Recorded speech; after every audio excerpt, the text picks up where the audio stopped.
ఐపీఎల్లో విరాట్ కోహ్లీ దుమ్మురేపాడు. 2008 నుంచి ఆడుతున్నా తనలో ఏమాత్రం పరుగుల దాహం తగ్గలేదని నిరూపించుకున్నాడు. సీజన్ ఆరంభం నుంచి ఫైనల్ వరకు నిలకడగానే రాణించాడు. కుర్రాళ్లలో స్ఫూర్తి నింపుతూ పరుగులు పోటెత్తించాడు. ఫైనల్లో ప్లేయర్ ఆఫ్ ది మ్యాచ్ అవార్డును సొంతం చేసుకున్నాడు. రాయల్ ఛాలెంజర్స్ బెంగళూరు తరఫున టాప్ స్కోరర్ గా తనదైన ముద్ర వేశాడు. ఈసారి ముంబై ఇండియన్స్ ప్లే ఆఫ్స్ కు చేరకపోయినా రోహిత్ శర్మ హాట్ టాపికే అయ్యాడు. ఫిట్నెస్ సమస్యలతో రోహిత్ కొన్ని మ్యాచ్లకు దూరంగా ఉన్నా ఓవరాల్ గా ఆట తీరుతో పర్వాలేదు అనిపించాడు. ఇప్పుడు ఐపీఎల్ తర్వాత ఆఫ్ఘనిస్తాన్ తో వన్డే సిరీస్ లోనే రోకో బరిలో దిగబోతున్నారు. వచ్చే ఏడాదే వన్డే వరల్డ్ కప్ జరగబోతోంది. మెగా ఈవెంట్ లో రోహిత్ శర్మ, విరాట్ కోహ్లీ ఖచ్చితంగా ఉంటారని ఫ్యాన్స్ ఫిక్స్ అవుతున్నారు. ఇద్దరు నిలకడగా రాణిస్తున్నందున సీనియర్ల విషయంలో సెలెక్టర్లు రిస్క్ చేసే పరిస్థితి లేదు. వన్ డౌన్ లో కోహ్లీనే పోటీ అనుకునేలా ఇప్పటికీ పరిస్థితులు ఉన్నాయి. సీనియర్ ఓపెనర్ గా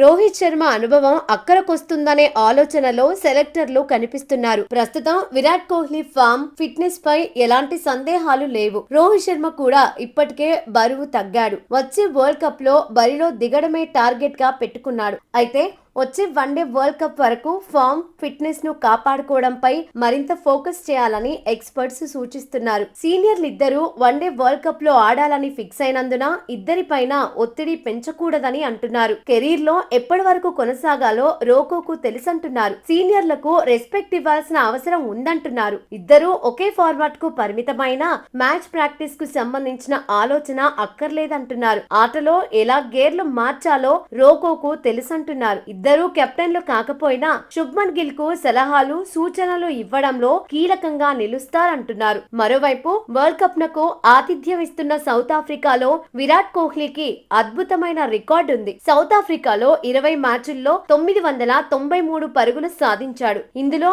3 సెంచరీలు, 6 హాఫ్ సెంచరీలు ఉన్నాయి. సౌత్ ఆఫ్రికా గడ్డ మీద రోహిత్ శర్మ 14 మ్యాచుల్లో బరిలో దిగాడు. 256 పరుగులు సాధించాడు. ఇందులో 1 సెంచరీ ఉంది.